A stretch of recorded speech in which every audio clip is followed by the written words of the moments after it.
Hey, Colie, I am so excited to have you on the podcast today. For anyone that doesn't know you and love you yet, can you start with like a quick intro?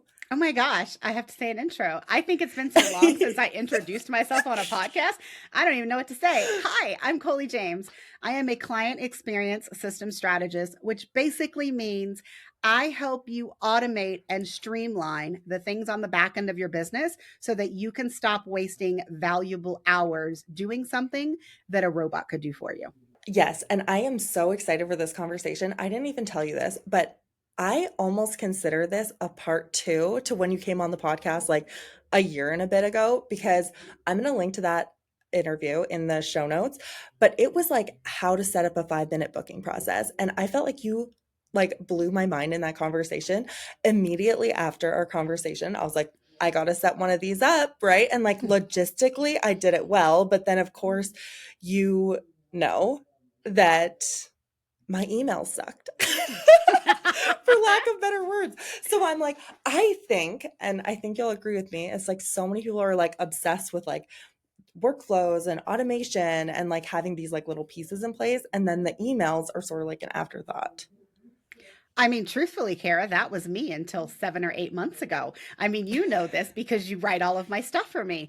But I always get inquiries for, hey, Coley, my automations are broken, my workflows. They're not efficient. I don't have any workflows. Can you help me? And when I was doing the done for you, it always really surprised me that yes, people were impressed with the workflows that I gave them. But people started saying over and over again, gosh, Coley, those emails that you wrote me were amazing. And you know, because you write my stuff literally, I don't consider myself to be a good writer. I think I know what should go in an email, which is why you and I work beautifully together. I mean, I will word vomit to you exactly what I want you to say, and then you just make it sound like gold. So I'm good at like determining what you should say, but I don't consider myself to be the best actual writer. And so 7 months ago was when I was finally like, people keep talking about workflows, but like really you need better emails inside of your CRM to kind of carry the load of your workflows. It doesn't matter if it automates perfectly. If you didn't say anything good in that email, like what's the point? Like literally someone booked an audit yesterday, and hopefully if she listens to this she doesn't take offense to it, but when I hopped in her account for like a really quick look and I looked at her automated lead response, I was like, wow. Like she's sending the email and yes, she's saying, hey, I got your inquiry, but like there was nothing else in there. And I'm like, you have so many great offers. Like, why are you not taking this as the first step to kind of introduce somebody to all the offers that they could get from you? And hey, Kara, I will say the same thing to you. Like, if someone inquires about blogging, you have the perfect opportunity to talk to them about writing emails, doing Pinterest. And so they may come to you for one specific offer, but like they are really paying attention to you with that first email. You should really like use it to its full advantage for them to get to know you and your offer suite at the same time. Yeah, right as you were talking about that, I was like, I know that I set up an autoresponder, but now that you say that, I haven't looked at it in like 18 months. I'm sure it talks about stuff I don't even do anymore. Oh my gosh. So listen, So I'll add that everybody. to my list. Every time I talk to Exactly. Colie, I have a to-do list because I'm like, oh yeah. And I think so you have a course specifically on this, email like you mean it, which is now turning into a live experience, which we can Mm-hmm. talk about. But I bought it originally because I was like, oh yeah, do what Coley says. And then I didn't really open it until I had an inquiry that I should have really, in my opinion, booked. And they chose to go with someone else. And I was like, it wasn't the 5 minute booking process that was the problem. Like the things were linked. It was the email that I sent. Mm-hmm. It was like boring. It was rushed, if I'm being honest, right? Like, and then I was like, okay, I know I have a course on this, like open it up.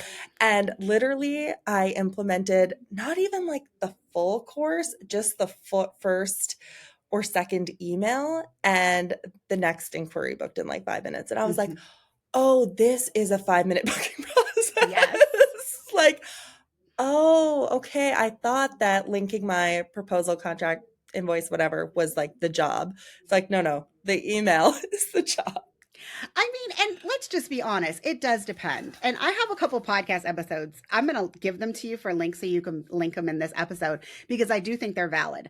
I do think that it is a lot to do with how your offer gets introduced to your people. So let's Mm. just be honest. If you are doing a sales call, your email doesn't have to do as much work because they talked to you, they heard you, you communicated what you were going to do for them and how. And so that email that sends your proposal really isn't as important. I mean, granted, it should always knock their socks off. Don't get me wrong. But there are different layers to like how much of the load your client communication needs to carry. But if you are someone who doesn't like doing sales calls, I'm not going to name anybody on this Yeah, podcast I like interview, raising my hand. but Yeah. exactly. If you are someone who doesn't like doing sales calls and your emails are how you are communicating with people, yes, your emails have a bigger job to do and they should do it well. And so, one thing that I finally came around to when I made Email Like You Mean It, and then now that it's becoming that 5 day sprint, is I realized it wasn't enough for me to just tell you how to write the emails. Originally, when I was selling the email templates, I was like, okay, I'm doing my job, I'm giving you the structure. But then I started thinking to myself, I'm selling these email templates and I don't even really like them. Like, yes, they're giving you more structure than you would have on your own, but I didn't really feel like I was educating you on how to write the best emails, even if you had an email template to start. So that was where Email Like You Mean It came from. And then I started thinking to myself, okay, I also don't think it's enough for me to just tell you how to plan your customer journey and the 3 Ps, if you will, the purpose of the email, showing your personality, and giving a preview of your process and where they are. It's one thing for me to tell you those. It's an entirely different thing for me to like hold your hand while you do it. So that's why it's transitioning. But like at every piece, I'm like, I thought I was doing enough for you, but no, I could probably do more. No, I love that. And I think you and I have this in common where it's like we sell something that we know could make a huge impact on someone's business, and it is never at the top of the to-do list. Right? So that's why I think a sprint makes so much sense because you're like, oh no, if you just do the work, like if you just stay with me for 5 days, like you Yeah, will we'll get it have done. emails. Yeah, no, I love When that. I'm going to be honest, you're part of the reason that I ended up doing that. I mean, and it's not just you. Listen, no one think that I'm getting on here to harp on Kara because she is one of my favorite people in the world. But I sold 23 spots in Email Like You Mean It when it was a DIY course. And I don't know for a fact that more than 25% of the people ever went through it and actually wrote their emails. And so, again, that's where I gave you the tools, but I didn't like push you until you did it. And granted, with a low ticket, offer like that, that's not my job. But also, the 100%. teacher in me is like, no, like I gave you this thing. Why are you not doing it? And then I interviewed you and I interviewed Genevieve, and I was like, oh my God, like they did amazing things. Like I need everyone to have these results. And so then I started thinking, okay, systems in session, my signature offer, everyone loves it. What's the difference? And I was like, oh, it's the done with me part. And I don't need 60 days for you to help you make your emails better. Like the original promise of the course was you could get your entire pre written client communication library written in one focused weekend. And I was like, okay, I don't want to do it with people in 3 days, though. That sounds a little crazy. It's 3 days for you when you're sitting alone in your office doing it. But I was like, what's like the optimal amount of time? And I was like, okay, we could do it in 5 days. So that is, why I pivoted it. And honestly, everything that I'm doing in 2026 is done with you because I want to make sure that people are doing it. And even though I don't necessarily think it's always my job to give you the accountability, I want you to have it because I don't just want you to pay me. I want you to do the things that I've sold you so that you can have a better, more sustainable business in your life. Yeah, I feel the exact same way about my blogging course. I'm like, no, no, but it's not. I want more people to blog. I don't want more people to buy this course. I want more Yes. people to blog. So I think just to back up a second, for people that are like, okay, CRM emails, Mhm. when I think I originally thought of that, I was just thinking like the templates that you have in Dubsado, which in my head are like when you send a proposal. Mhm. I feel like that's what I think of when I think of CRM emails. And then you really opened my mind about that. So could you like talk about what you mean about CRM emails versus like email marketing?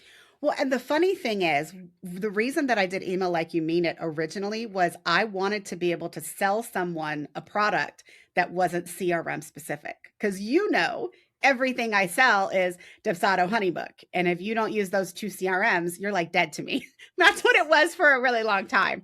And so then when I started thinking about client communication, I was like, oh, but like I can help you write better emails if you're sending them in a CRM or if you're just sending them in Gmail. Because let's be honest, there's a lot of like baby business owners that haven't quite gotten to the point where they are investing in a CRM, even though I would argue everybody needs a CRM, even if you've only got 2 or 3 clients. Like the CRM is what helps you grow your business so that you're not constantly managing every part of the client experience. But to get back to what you were saying about like CRM email specifically, I mean, when you get a CRM, they all have like these very basic templates that are in there. Like, here's your proposal, schedule your call, fill out this questionnaire. But there's a lot of nuance that you could be doing inside of those emails so that they're not only asking the client to do the task, they're also showing you, helping you build trust with your clients so that they know exactly who is going to perform the service for them. Like I like to say, they meet one person on your website.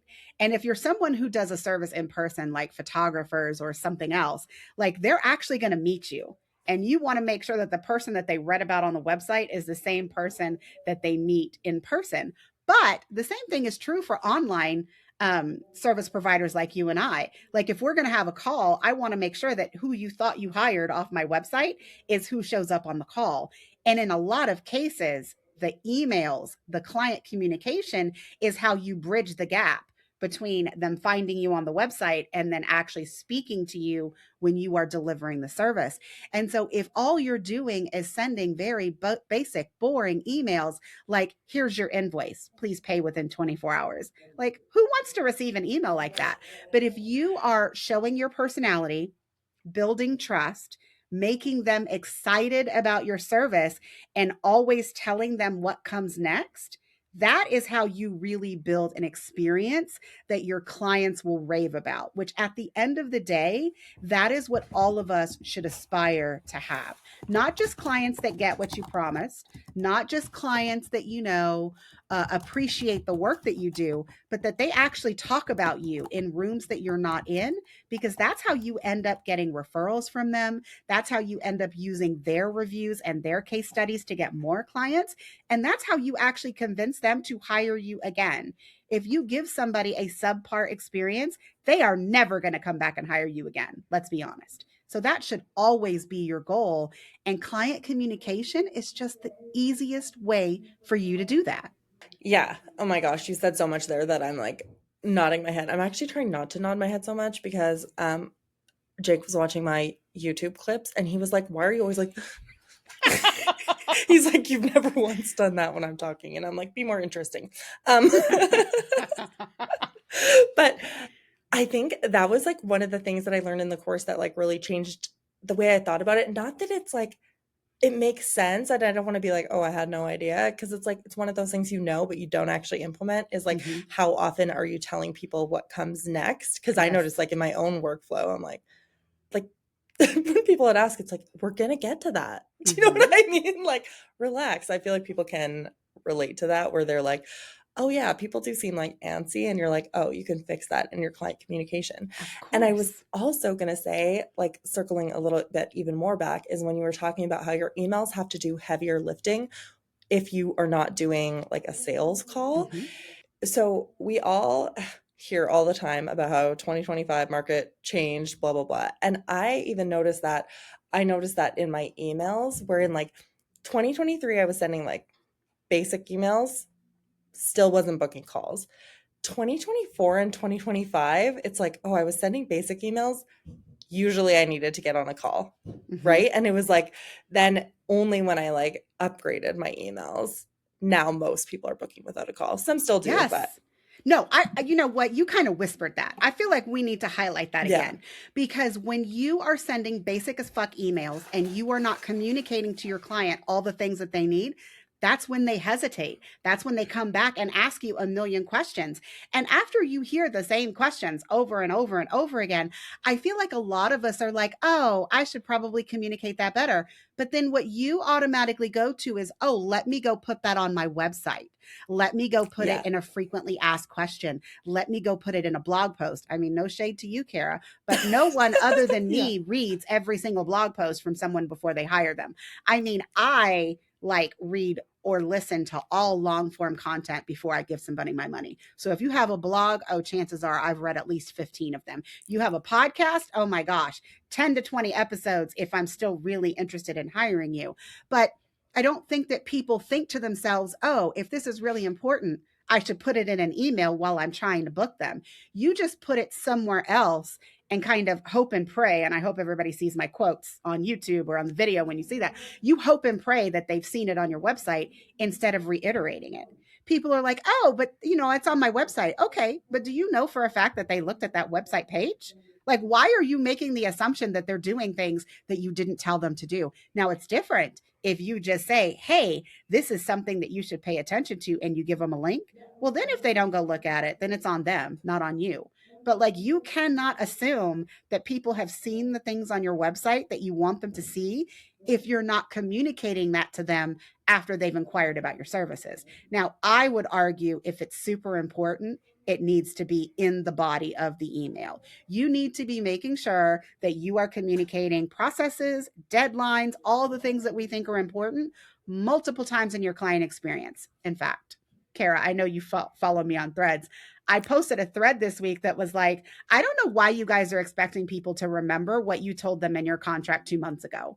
That's no one in 2026 has time for that. If it's important, I need you to tell me again.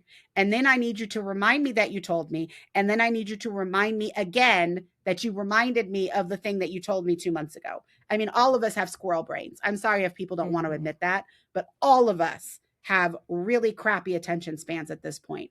And so anything that's important, you need to plan to remind them in your client communication multiple times during their time working with you.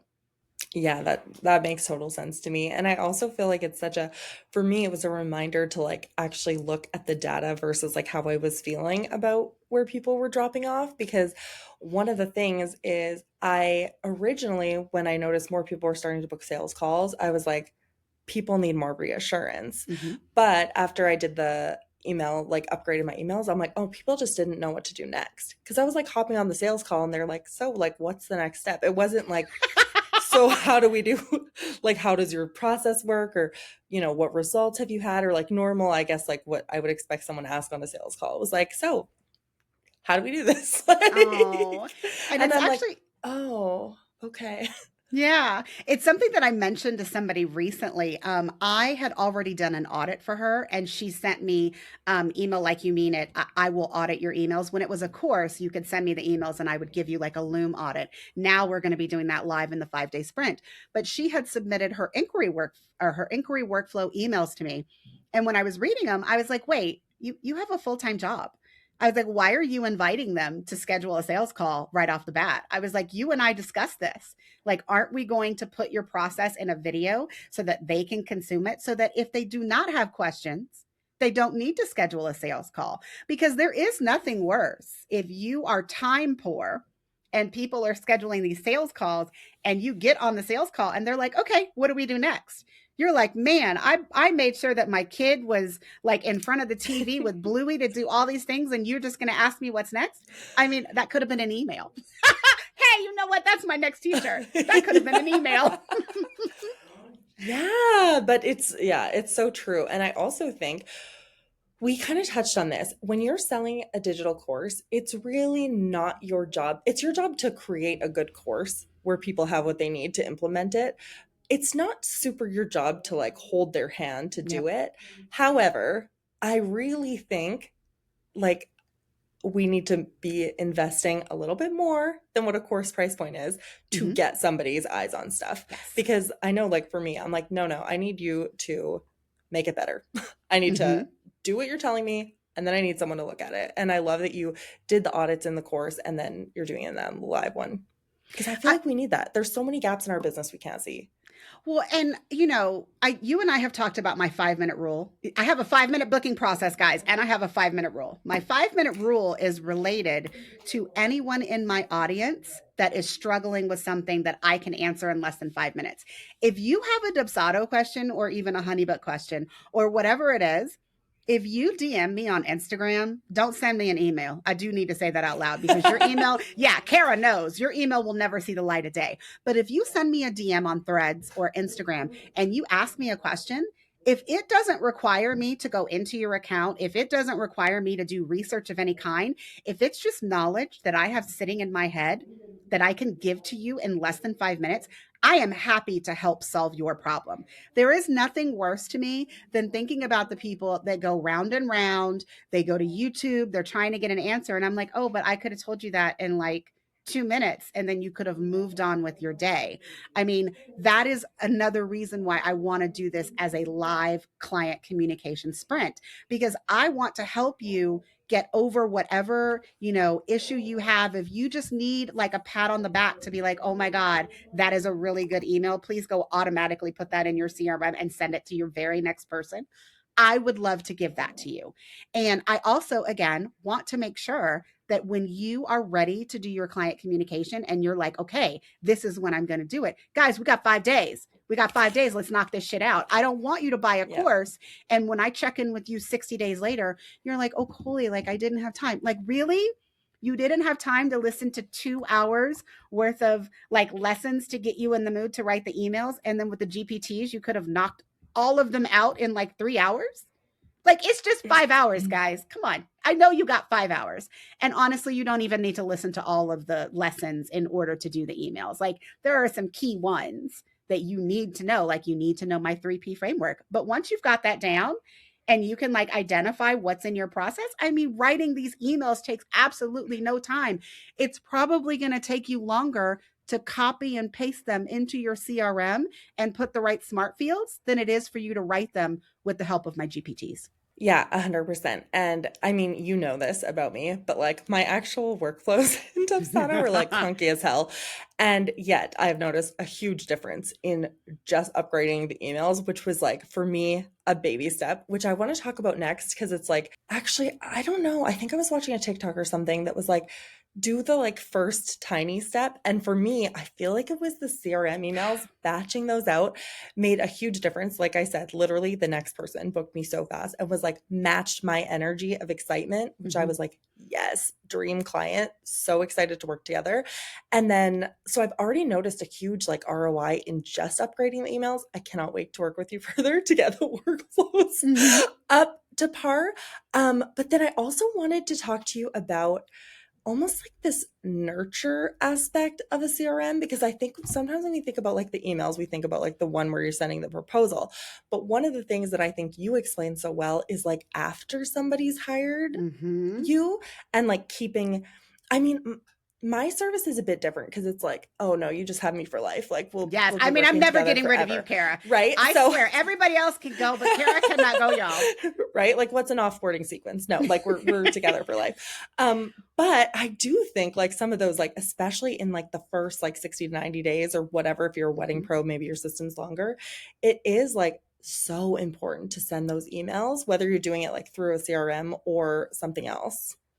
Yeah, I like to say sometimes we're ghosting our clients and we don't see it that way, but they really do. Like, literally, the number of photographers that I know that do everything under the sun to get you to book.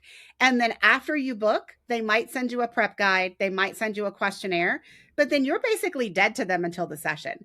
And I'm Mhm. like, there is all of this space and opportunity for you to actually send emails to your clients that will help them prepare for the session, that will help them prepare for when you deliver the photos, which is where I think a lot of people miss out. Like, it is one thing for you to prepare them to do the service. It is another for you to prepare them for what happens when you deliver the thing. Like in your case, when you give me a blog Mhm. post, hey, I should probably in a week, in 2 weeks, in 30 days, in 60 days, I should probably go see how that blog post is performing, right? So, like, sending me an Yeah. email that's like, hey, Colie, like, we wrote the blog post. These are the keywords. It's up in Google Console, so it is indexed. Let's check in on this blog post in 60 days and see how many people have seen it, see where they go next. I mean, there is so much data to be had, but like, I think for a I lot of love that our you're like services, scheming for I anyone that can know. see I'm the like, video. oh, You're I'm like, like, we're going to oh, get all this the and we're going to write it data. down. I feel like a lot of us just miss those opportunities to continue to educate our clients. Like, yes, they paid you for the service.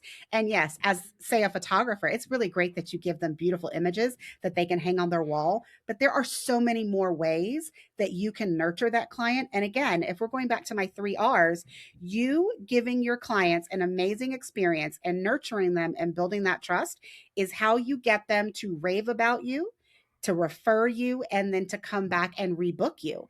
And that is what all of us should strive for if we have a business where any of those are meaningful. And I would argue between those three, everybody should at least be asking for reviews and referrals. Now, rebooking, I get it. That's not for all of us. Some of us do a service that someone really only needs one time.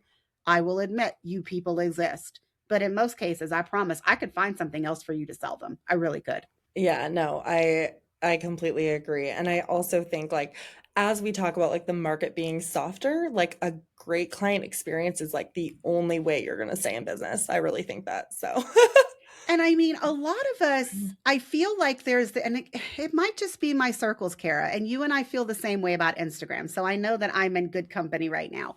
But I'm so sick of people telling me you need to grow your audience, you need to constantly get more leads. Yes. No one, almost no one can survive in their business without getting new leads, unless you happen to be like someone who your clients hire you for life. But then I would even argue eventually those people are going to go out of business, perhaps before you do. And so you will need new clients. But mhm. the real way to have a sustainable business is to basically rebook your same clients on repeat. And this is particularly true for like family photographers. Like, once you get somebody one time, you should be their photographer for life as long as you offer a service that they need. So every year, every 2 years, those clients should be coming back to rebook you. And then guess what? They have friends who have families. And so if they refer you, like, that's how you get a really good client list. And I say that for most photographers, it's between year 3 and year 7 when you finally get to the point to where new leads just aren't that important to you anymore, because you are already filling 80% of your calendar with your current clients or people that they're referring to you. And I mean, that's like the magical period in your business. That's when I feel like I would say I really made it. When marketing was just Yeah. not that important to me anymore. Yeah. Oh my God. I feel like the same way. Like I feel like I'm kind of like just at that part. Not that I don't want to Oh market, no, but if you're I there didn't, I'd because be between fine. between me bringing you, no, you're definitely I'd there, be Kara. When fine. I sit in a room and people are like, "Oh my god, I hired Kara," I'm like, "Oh my god, do you know what I need to do? I need to go make a list of all of you that have Oh hired my Kara." God. I mean, but like, Yeah. this is the dream for you, right, Kara? Like, I love you it. don't have to do as much marketing because your clients are doing it for you. And I would argue you never asked me to do it. Like, I naturally talk about all of the people that I hire and that I love. But also, if you encourage some of your other clients to do the same, I bet you it would be even more people that they brought into your world, which lessens your marketing needs. Like, I am just not somebody who wants to go out and get more leads and more leads and more leads. That's never been my goal. I really want to work with like people. And the thing is, I do actually have a service where people do not need me as often. Like you, everybody needs blog posts every day, all day, all every month. Everybody Yes, they needs do. them. But for me, if we really set up your systems well, in 6 months, I want you to audit it, but you would probably be able to do all of the changes yourself. Like, you don't need to come back to me time after time. But I mean, I have other offers. And also, you have Yeah. business friends. So you could send them my way. And that's how I could really like keep my calendar full with limited marketing effort. Yeah, 100%. And oh my gosh, I feel like I could talk to you all day, but the one last thing that I want to say is like, in terms of like nurturing and staying top of mind with your current audience, I feel like that has made the biggest difference for me with my CRM emails, which again, I'm less of like a project-based business. But then since I bought Email Like You Mean It, that's also when I started emailing my lists weekly, Mhm. which has made a huge difference because I have a very tiny list. Like Colie and I laughed about it. I have like 265 people on there. And like my clients take up a chunk Mhm. of it, to be honest. And because I've been emailing weekly, I did like an end of year sale at the end of the year, and it was like a pretty successful launch considering it was email only. I haven't been on Instagram in like 2 months. It's really, I think a lot of us want to get off Instagram. I'm sorry if you don't, but like a lot of us would like to not rely on it. And I think what people forget, even after leads aren't a problem and they know they can get them, is like you still want to stay top of mind, not Mhm. only with like past clients, but current clients too. Yes. And like a weekly email is a great, really, really low lift way to do that. Mhm.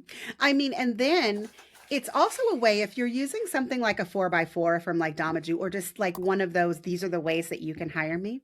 Hmm. I guarantee you, you have people in your audience, unless you are not already currently doing this, that don't know about all of the secondary services that you could sell them. Like for you, for For example, they sure. know that you do blogging, but it might not occur to them to hire you for Pinterest or hire you to write those corresponding emails if you haven't actually put it in front of them. And so sending weekly email marketing to a list that includes your current clients is the way to go. And something that you and I discussed before we hit record was a lot of the skills that you learn to improve your client communication also improve your email marketing. And likewise, if you are learning how to write better weekly newsletters, oh, I guarantee you some of that is going to bleed over into how you communicate with your actual clients. And so they go hand in hand. And like, Hmm. I like to talk about that happy overlap when email marketing and client communication come together, which is when you are trying to get your clients to either rebook your service or to book a new secondary service or to come back for, like an audit call or whatever it is that you offer. And if anybody listening to this, if these people actually exist, if anybody listening is like, oh, but Colie, I don't have anything to sell to my current clients after they do my first offer, yeah, you have an offer ecosystem problem and you need to hit me up on the DM threads because we're going to fix that. Hmm. Like everyone should have at least one back pocket offer that you can give to your clients to kind of further that relationship. Again, I say the only exception is like wedding photographers. I get it. If you don't Yeah. want to do anniversary sessions, you don't want to do family sessions, okay, fine.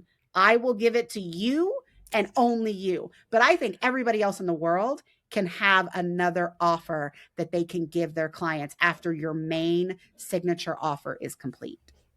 Yeah, I love that. Okay, where can people find you and sign up for the next round? Ah, if you want to hear more about Email Like You Mean It, it is February 2nd through February 6th is the next one.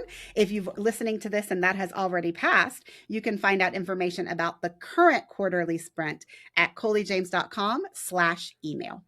Oh my gosh, I'm so excited. Okay, thank you for coming on. Kara, thank you for having me. Yay.